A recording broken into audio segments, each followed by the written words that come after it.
కీలకమైన రీసెర్చ్ సంస్థలు ఈ భారతదేశంలో బీసీలను ఈ మీడియా సంస్థలు ఎందుకు పట్టించుకుంటలేవని రీసెర్చ్ చేసినాయి. రీసెర్చ్ చేస్తే ఆ రీసెర్చ్లు ఏంటి అంటే, who tells our stories matters, మా మా మా చరిత్రలు మా మా మా మా కథలు ఎవరు చెప్తారు అనేటువంటి అంశం మీద ఇగో ఈ సంస్థ ఆక్స్ఫామ్ ఇండియా అనేటువంటి సంస్థ 2019 నుంచి 2020 వరకు రీసెర్చ్ చేసింది. 121 లీడర్షిప్ పదవుల్లో 106 మంది అగ్రకులాలకు చెందిన వాళ్ళే ఉన్నారు, 88%. ఎస్సీ ఎస్టీ లేరు. 16,000కు పైగా వ్యాసాల్లో 16,000కు పైగా వ్యాసాలు రాసిన పత్రికలలో 60% వ్యాసాలు అగ్రకుల రచయితలవే. కులాల ప్రస్తావన కేవలం 1% మాత్రమే. కులాల ప్రస్తావన కేవలం 1% మాత్రమే. ఇది నాది కాదు, ఒక ఆక్స్ఫామ్ అనేటువంటి రీసెర్చ్ సంస్థ చేసినటువంటిది. మీరు గూగుల్లో సెర్చ్ చేసి చూసుకోవచ్చు. ఇది who tells our stories matters అనేది దాంట్లో ఉంటుంది, మీరు దాంట్లో చూసుకోండి. ఇది ఇంకా ఇన్డెప్త్కు పోతే సేజ్ జర్నల్స్ మీడియా టాప్ పోస్టుల్లో ఇగో వాళ్ళ రీసెర్చ్ ఎప్పుడు 2019లో చేసిన రీసెర్చ్లో మీడియా టాప్ పోస్టుల్లో 85% అగ్రకులాలకు చెందినవి. టాప్ పోస్టులు ఏది? ఎడిటర్సు, చీఫ్ ఎడిటర్సు, సిఇఓలు. ఓబీసీలు కేవలం 4% మాత్రమే ఉన్నారు. కుల సమస్యలపై కవరేజ్ పక్షపాతంతో కూడి ఉంది. ఈ దేశంలో ఈ కులాల చట్రంలో చిక్కుకొని నలిగిపోతున్నది అత్యధికంగా బీసీలు. ఈ బీసీలకు సంబంధించి ఈ పత్రికలలో 1% కూడా చర్చ జరగడం లేదు అనేది మొత్తం ఈ రీసెర్చ్లో బయటపడ్డది. ఇక్కడ వ్యాసాలు 16,000కు పైగా వ్యాసాలు రాసిరు. 16,000 వ్యాసాలు ఎప్పుడు 2019 నుంచి 20 మధ్యలో అన్ని పత్రికలలో కలిపి 16,000 వ్యాసాలు రాస్తే 60% వ్యాసాలు అగ్రకుల రచయితలే. 1% మాత్రమే కులాల గురించి రాసిరు, మన కులం గురించి 1%. ఇక ఇంకో ఎవిడెన్స్ 2025 సంవత్సరాల డేటా చెప్తోంది. అగ్రకులాల ఆధిపత్యం కొనసాగుతూనే ఉంది. డిజిటల్ మీడియాలో కూడా వారి ప్రభావం విస్తరించింది. 2020లో ఈపీడబ్ల్యూ ఎకనామిక్ పొలిటికల్ వీక్లీ పత్రిక రీసెర్చ్లో తేలినటువంటి అంశం ఇది. ఇవి సొంత కవిత్వాలు కాదు, ఇవి వాస్తవాలు. ఇక దేశవ్యాప్తంగా 315 నిర్ణయాధికారులలో 90% అగ్రకులాలకు చెందిన వారిలో బ్రాహ్మణులు 49%, ఎస్సీ ఎస్టీలు కేవలం 0 మాత్రమే ఉన్నారు. ఎస్సీ ఎస్టీలు లేరు. మనం చెప్పుకున్న 12% మాత్రమే బీసీలు. 12 కూడా కాదు, 4% పై చిలుకున్నట్టు. దేశవ్యాప్తంగా 315 నిర్ణయాధికారులలో అంటే ఇది చేయాలి అని ఆదేశించే దాంట్లో 90% అగ్రకులాలకు చెందిన వాళ్ళే ఉన్నారు. 90%. ఇక్కడ మన తెలంగాణలో రెడ్లెట్లయితే వివిధ పొజిషన్లో కూర్చొని కొల్లగొడతా ఉన్నారో ఇది CSDS centre for the study of developing societies అనేటువంటి సంస్థ చేసిన రీసెర్చ్లో తేలింది. ఇక ఇంకొక చూద్దాం. అగ్రకులాలకు చెందిన మీడియా యాజమాన్యాలు సమాజంలో స్థిరమైన ముద్రలు, స్టీరియోటైపులు పెంపొందిస్తాయి. లోయర్ కులాలపై ప్రతికూల దృక్పథాన్ని ప్రదర్శిస్తాయి. మన లోయర్ కులం, మన బీసీలకు సంబంధించిన వార్త వచ్చినప్పుడు అత్యాచారాల వార్త, పెన్షన్ల వార్త, యూరియా కొట్లాట వార్త, ఆత్మహత్యల వార్తలే. అభివృద్ధి వార్తలు, అసలు అప్పర్ క్యాస్ట్ అంటేనే అభివృద్ధి అనేటువంటి వార్తలు దొంగతనంగా తీసుకొస్తాయని 2009లో ఇగో international journal for research in applied sciences and engineering technologies అనేటువంటి సంస్థ రీసెర్చ్లో తేలింది. ఇవి సొంత మాటలు కాదు. ఇక చివరగా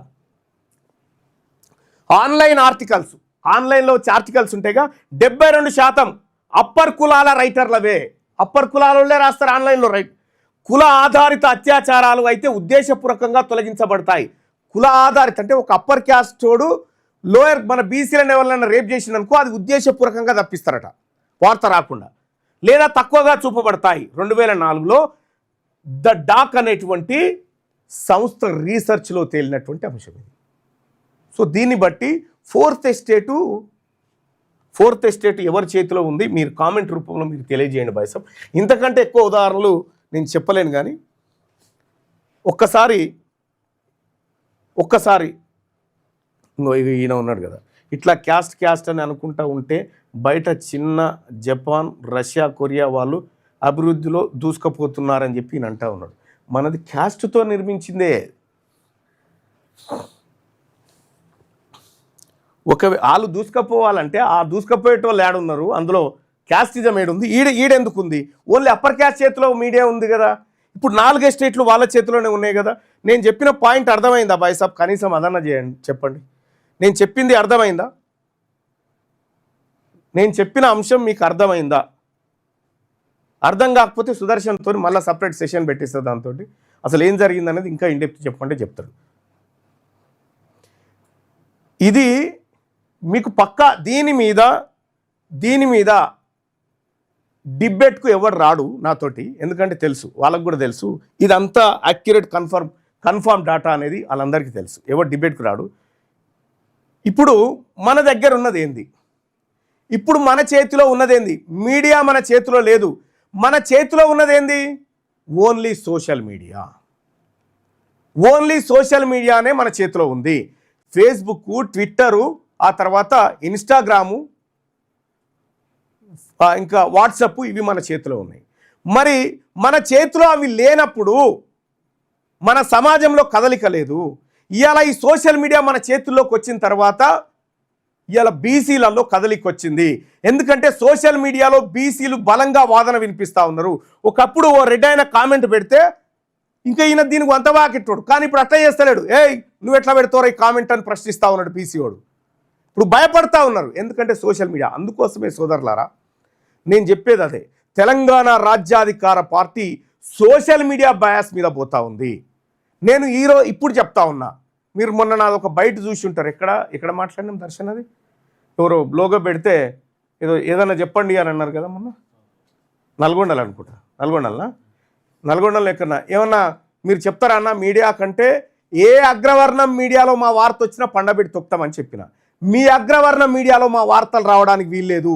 తెలంగాణ రాజ్యాధికార పార్టీ కంప్లీట్గా సోషల్ మీడియా మీద నడుస్తుంది. మీ దొంగ పేపర్లలో, మీ దొంగ పత్రికలలో, మీ దొంగ ఆర్టికల్స్లలో బీసీ ఉద్యమాలను అత్యంత చిన్నగా చూపించి, వెలమలు అప్పర్ క్యాస్ట్ల ఉద్యమాలు చాలా పెద్దగా చూపించేటువంటి మీ దొంగ పత్రికలు మాకొద్దు. కాబట్టి బీసీ ప్రజలారా, మనం సోషల్ మీడియాని నమ్ముకోవాలి. ప్రతి బీసీ యువకుడికి ట్విట్టర్ అకౌంట్ ఉండాలి, ప్రతి బీసీ యువకుడికి ఇన్స్టా అకౌంట్ ఉండాలి, ప్రతి బీసీ యువకుడికి వాట్సాప్ ఛానల్ గ్రూప్ ఉండాలి, ప్రతి బీసీ యువకుడికి ఫేస్బుక్ అకౌంట్ ఉండాలి. అందులో మన భావజాలం వ్యాప్తి చేయాలి. నేను చెప్పినటువంటి అంశాన్ని పెట్టి డిబేట్కు రమ్మని ఎవడని వస్తాడేమో. మీ అందరి కోసం మేము అహోరాత్రులు కష్టపడి నిద్రను బంద్ చేసుకొని మరీ ఇదంతా రీసెర్చ్ చేస్తూ ఉన్నాం. కాబట్టి తెలంగాణ రాజ్యాధికార పార్టీ వార్తలు మీ దొంగ అప్పర్ క్యాస్ట్ మీడియాలో రావద్దు. వార్నింగ్, ఇది వార్నింగ్, రావద్దు. మా ఇలా 4 సంవత్సరాలైంది, 4-5 సంవత్సరాలైంది శనార్థి తెలంగాణ దినపత్రిక. ఎక్కడన్నా చూడండి, ఇక 4 సంవత్సరాల నుంచి అడ్వర్టైజ్మెంట్ లేకుండా ఒక పత్రికను ఒక ఉద్యమం కోసం తీసుకొస్తుంది శనార్థి. ఒక్క శనార్థి తెలంగాణ పత్రికలో కథనం వస్తే ఇప్పుడు వాళ్ళ గజగజ వణుకుతాయి. ఎందుకంటే ఇది బీసీలది కాబట్టి. బీసీల నుంచి ఒక పత్రిక వస్తే ఆ పత్రికను చాలా, అసలు అది పత్రికనే కాదన్నట్టుగా మాకు తెలుసు. మీ కడుపు ఉబ్బసం ఇదంతా తెలుసు. కానీ గుర్తుపెట్టుకోండి, రేపటి తెలంగాణ రాష్ట్రంలో బీసీల అధికారంలోకి వచ్చినాక బీసీ మీడియా సంస్థలు, బీసీ చిన్న పత్రికలు, బీసీ జర్నలిస్టుల బతుకులు మారుతాయి. తెలంగాణ రాష్ట్రంలో బీసీల అధికారంలోకి వచ్చినాక ఈ 4th ఎస్టేట్ సంగతి తేలుతుంది, ఈ 2nd ఎస్టేట్ సంగతి తేలుతుంది, ఈ 3rd ఎస్టేట్ సంగతి తేలుతుంది, ఈ 1st ఎస్టేట్ సంగతి కూడా తేలుతుంది. ఈ ఎస్టేట్లలోకి మనం వచ్చినప్పుడే మన బతుకులు మారుతాయి. మనం రావాలంటే మన చేతిలో అధికారం ఉండాలి. అందుకోసమే బీసీ ప్రజలారా, తెలంగాణ రాజ్యాధికార పార్టీ బీసీల అభివృద్ధికి, బీసీల రాజ్యాధికారానికి కమిట్మెంట్తో ఉంది. ఈ పార్టీలో చేరడం అంటే మీ పిల్లల భవిష్యత్తును, మీ భవిష్యత్తును నిర్మించుకోవడమే. ఇన్ని రోజులు ఈ అప్పర్ కులాల కోసం నమస్తే తెలంగాణ పత్రికను మనోళ్ళకి అప్పచెప్తారు. నువ్వు 150 పేజీలు బుక్ చేయాలరా, కాపీలు బుక్ చేయాలరా అని. మనకి ఏమెరక ఆ సర్క్యులేషన్ చూపెట్టి 1,000 కోట్ల రూపాయలు కొట్టుకపోయారు. సర్క్యులేషన్ చూపెట్టి పని మనది, ఫలితం వాళ్ళకి. అందుకోసమే ఇతర పార్టీల జెండాలు, ఇతర పార్టీలకు జేజేలు కొట్టుడు, ఇతర పార్టీలను మనం జిందాబాదులు కొట్టుడు పనిచేసి ఒకే ఒక్కసారి మల్ల జన్మ లేదు, ఒకే ఒక్కసారి మన జాతుల కోసం, మన ఆత్మగౌరవం కోసం, మన వాటా కోసం, మన అధికారం కోసం ఒకే ఒక్కసారి తెలంగాణ రాజ్యాధికార పార్టీ పక్షాన నిలబండి సోదరులారా. తెలంగాణ రాజ్యాధికార పార్టీ పక్కన నిలబడండి. ఇది మన ఆత్మగౌరవాన్ని కాపాడుతుంది, ఇది మనల్ని అధికారం వైపు తీసుకుపోతుంది. ఇప్పుడు అగ్రకుల పార్టీలకు, అగ్రకుల మీడియాకు ఇది ఒక్కటే భయం. ఎందుకు భయం అంటే వీళ్ళు పొలిటికల్ పవర్ కావాలంటున్నారు. వీళ్ళు సంఘాలు పెట్టుకుంటే ఏం కాదు, కానీ రాజ్యాధికారం అని పార్టీ పెట్టిండు కదా, ఇగో దీంతో భయం అవుతా ఉంది వాళ్ళకు. ఖచ్చితంగా మీరు భయపడాల్సిందే. దొంగలు మాత్రమే భయపడతారు.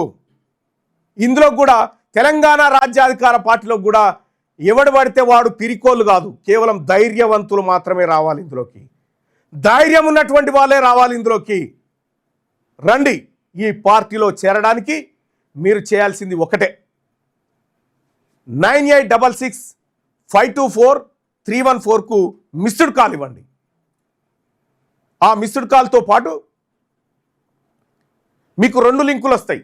తెలంగాణ రాజ్యాధికార పార్టీ లింక్ ఒకటి, తెలంగాణ రాజ్యాధికార పార్టీ వాట్సాప్ ఛానల్ లింక్ ఒకటి వస్తాయి. ఈ రెండిట్లలో జాయిన్ కాండి. విస్తృతంగా ఈ పార్టీ మనది, మన కోసం, మన జాతుల కోసం మళ్ళీ జన్మ లేదని ఏకైక కంకణంతో ముందుకొచ్చిన ఏకైక BC party Telangana BC party. ఇది తెలంగాణ రాజ్యాధికార పార్టీ. ఇది మనది, మన అందరిది. మన సోదరులైనటువంటి ఎస్సీ ఎస్టీలను కూడా వాళ్ళకు జరిగినటువంటి అన్యాయాన్ని మనం ఖచ్చితంగా ఎదుర్కొని వాళ్ళకు కూడా న్యాయం జరిగే విధంగా ముందుకు తీసుకుపోదామని చెప్పి తెలియజేస్తా ఉన్నా. 4th ఎస్టేట్లో కూడా మన మీడియా ఎడిటర్ లేడు, మన ఛానల్ లేదు, మన పత్రిక లేదు. మన ఉద్యమం గురించి ఎందుకు రాస్తారు? వాళ్ళకి ఎవరైతే అనుకూలంగా ఉంటారో, ఎవరి ద్వారా అయితే బీసీ ఉద్యమం అణచివేయడం ఈజీ జరుగుతుందో వాళ్ళ వార్తలు కవర్ చేస్తారు వాళ్ళు. తస్మాత్ జాగ్రత్త బీసీ ప్రజలారా. ఈ పత్రికలు, ఈ ఛానళ్ళు మనవి కావు.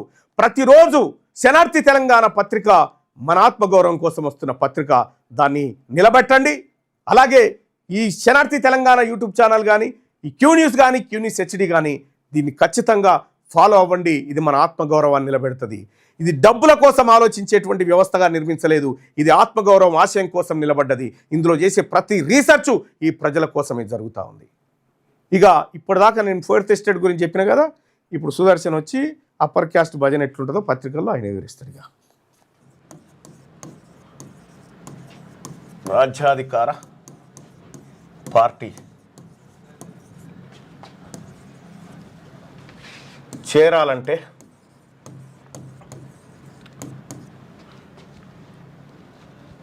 9866524314 ఈ నెంబర్కు వాట్సాప్లో మిస్డ్ కాల్ ఇవ్వండి. మామూలు కాల్లో కాకుండా వాట్సాప్లో ఇవ్వండి. మిస్ కాల్ ఇవ్వండి. లింక్ వస్తుంది మీకు. ఆ లింక్ వచ్చిన తర్వాత ఆ లింక్ ఓపెన్ చేసి వాట్సాప్లో మిస్ కాల్ ఇవ్వండి. ఈ నెంబర్కి మీరు మీరు మీరు మీరు మిస్ కాల్ ఇవ్వగానే మీకు ఒక లింక్ వస్తుంది. ఆ లింక్ పైన క్లిక్ చేసి మీరు దాంట్లో మన ఇందులో జాయిన్ కావచ్చు. తెలంగాణ రాజ్యాధికార పార్టీలో వెంటనే జాయిన్ కావచ్చు ఆ లింక్ ద్వారా. అధికారులు మీ సమస్యలు పట్టించుకోవట్లేదా? నెలల తరబడి మిమ్మల్ని ఇబ్బంది పెడుతున్నారా? మీ సమస్యకు ఎవరు స్పందించట్లేదా? సమస్య ఏదైనా ఎక్కడి నుంచైనా వెంటనే క్యూ న్యూస్ కాల్ చేయండి. మీ తరఫున మేం బాధ్యత తీసుకుంటాం. కాల్ చేయాల్సిన ఫోన్ నెంబర్ 8499019921. పబ్లిక్ వాయిస్, సామాన్యుడి ప్రశ్నాస్త్రం. ప్రతి గురువారం ఉదయం 10 గంటలకు మీ క్యూ న్యూస్ హెచ్డీలో నవంబర్ 6 నుంచి ప్రారంభం.